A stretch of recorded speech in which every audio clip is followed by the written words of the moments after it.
این هفته خبر تو خبر داره براتون از عظمای نسناسی که از یه طرف تو آتیش جنگ میدمه، از اون طرف ژست ولی امر مسلمین میگیره و برای بقیه کشورها روزه میخونه. دولت‌های مسلمان باید بدانند اگر امروز به فلسطین کمک نکنند، دشمن فلسطین را که دشمن اسلام است، دشمن انسانیت است، تقویت کردند. اینجاست که بسیجیای حیرون صداشون در میاد که عظما توکیو.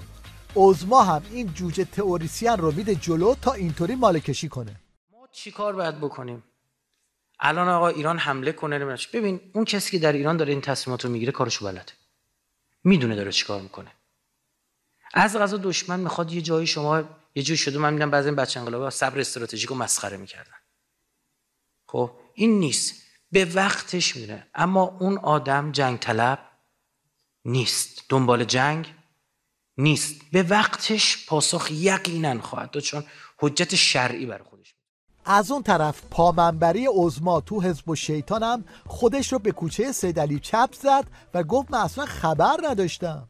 طوفان الاقصی دیگه واضح‌تر روی ما اصلا حتی نمیدونستیم، حتی خبرم نداشتیم که مثل همه دنیا ما شنبه فهمیدیم. و این ادا و اطوار حسن نصرالله رو کاربرای فضای مجازی با این کلیپ خمینی دجال مقایسه کردن. نمیدونم، اطلاعی ندارم. نمیدونم، اطلاعی ندارم. یه عده هم هارت و پورتای سرکرده حزب الشیطان رو اینطوری به سخره گرفتن.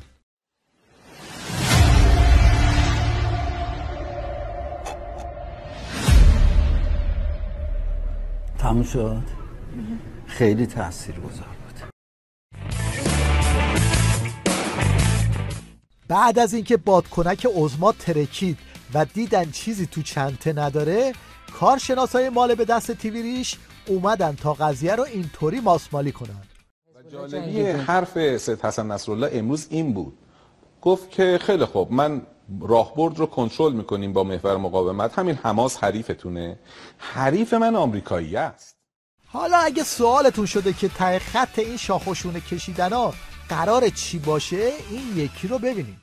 آمریکا در برابر من یه فوتو. خلاصه که عظما میخواد با قیقاج رفتن خودش رو در ببره، اما این تو بمیری از اون تو بمیری ها نیست. این وسط آخوند رئیسی هم مشغول جفنگویی و جای دره و قله رو قاطی کرده. تا قله راهی نمونده است و در این مسیر خستگی هرگز، ناامیدی ممنوع، باید با یک دنیا امید حرکت کرد. ناامیدی و خستگی چیه بابا؟ بیا ببین کار به کجا کشیده. حالا دیگه امام دجالتون رو هم توی مناظره ها اینطوری خط خطی میکنن. شما 6 کلاس سواد خوندی، دکترا داره، دکتراش هم سواد آکادمیک رو با سواد حوزوی شما پس امام هم بی سواد بوده دیگه. سواد آکادمیک سواد آکادمیک یعنی بلد باشه جدول ضرب و وزیرش وقتی توضیح میده. نه امام بلد نبود. امام هم بلد نبود جدول. ماشاءالله. پس امام هم سواد نداشته دیگه. سواد داشته، بسیار سواد داشته در حوزه دیگری. خب در حوزه علوم اسلامی داشته دیگه. بله داشته. باید بره تو حوزه علوم اسلامی. پس اصلا نباید انقلاب میکرد، نباید رهبر میشد. امام این حجت الاسلام گیچفنگ هم میاد به بسیجی‌ها امید بده، منتها از توش یه چنین مسخره بازاری بیرون میاد.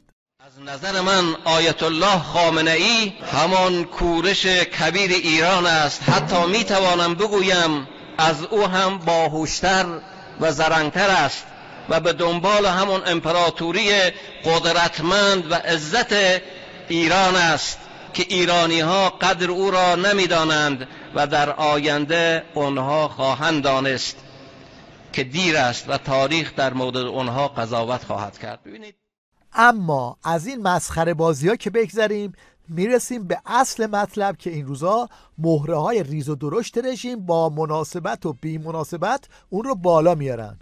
این تحلیل درسته، یعنی ممکنه که باز هم 401 اتفاق بیفته. بله این ظرفیتاش وجود داره. ببینید به خاطر اینکه وقتی گسلی فعال میشه، وقتی یک آتش فشانی نشون میده که امکان فوران داره، شما اینو تا حلش نکنید صورت مسئله پاک نشده. ممکنه که شما پنهانش کردید، آتش زیر خاکستر شده. به نظر میرسه که عظما این دم آخری بد جوری گیر افتاده.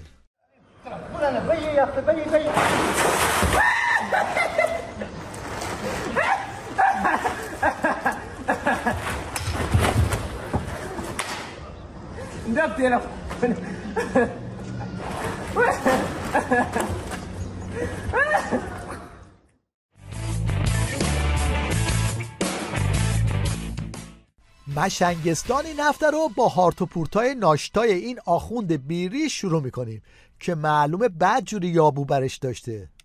از رسانه ها مخصوصا صدا سیما امیدی نداریم. علاوه بر اینکه یه برنامه‌های فاخر و خوبی هم دارن ولی خیلی امید نداریم.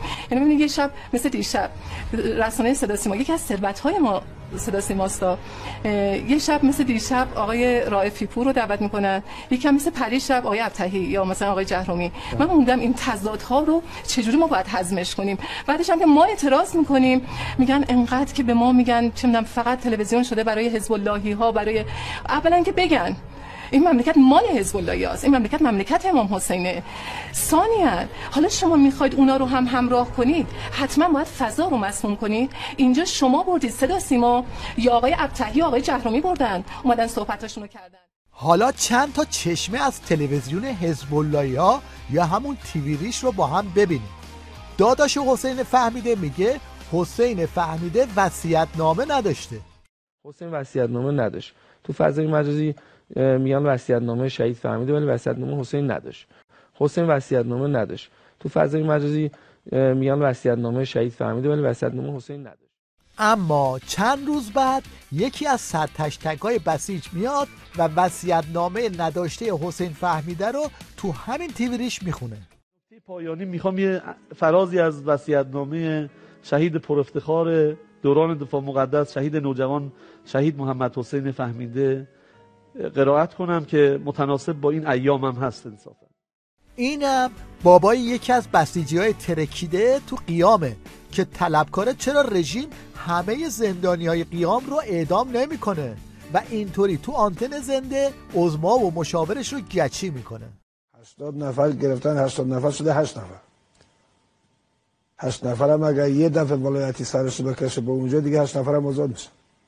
اگر این اتفاق نیفته مراجع قضایی بالاتری هم وجود داره که به این قضیه رسیدگی بکنه. حاج آقا فقط یک نفر یک آدم یک نیاری تو مسابقه یا حرفشون نباشه. خانواده شهدا همیشه در رسانه، در تلویزیون برای همه کسایی که اینجا کار میکنن میگن آقا درباره ولایتی چیزی نگو. حالا مثلا شما ترس دارید، واهمه دارید، من ترس ندارم. نه حاج آقا اصلا این چه حرفیه؟ تو برو ببین، برو قضا قضاییه، برو در دیوان، همه میگن آقا ولایتی این کارو کرده، ولی شما صدا سیما میترسید، ترس دارید ازش. من رو پوست نمیگم. اون دفعه من اومدم گفتم آقا من صحبت نمیکنم، گفتن نه آقا تا اینجا اومدی صحبت کن، دفعه دیگه منو دعوت نکنید، ازت خواهش میکنم.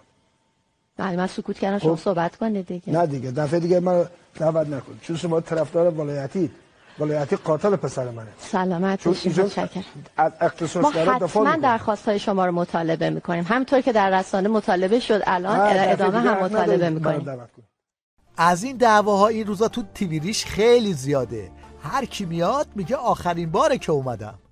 جنبندی می‌فرمایید؟ بالاخره اگه باید من مطلب رو در حدی که یک کمی خلاصه‌تر بگیم که بله به بخش دیگه برنامه برسیم. مهمونای عزیز مثل شما اومدن منتظر هستن. به من گفتن 1 ساعت، اشتباه دوستانه، هر دفعه این مسئله ایجاد میشه. من این روش درستی نیست. من عذرخواهی می‌کنم، البته یادم نمیاد تو این 20 شبم مهمونا 1 ساعت اومده باشن، ولی الان نیم ساعت بیشتر با شما داریم صحبت می‌کنیم. اگه به من گفته بودن به من باشه من با شما 3-4 ساعت هم میشینم صحبت اگه به من گفته بودن من هرگز نمی اومدم. حالا که اومدین من با حال مریض و بیمار بلند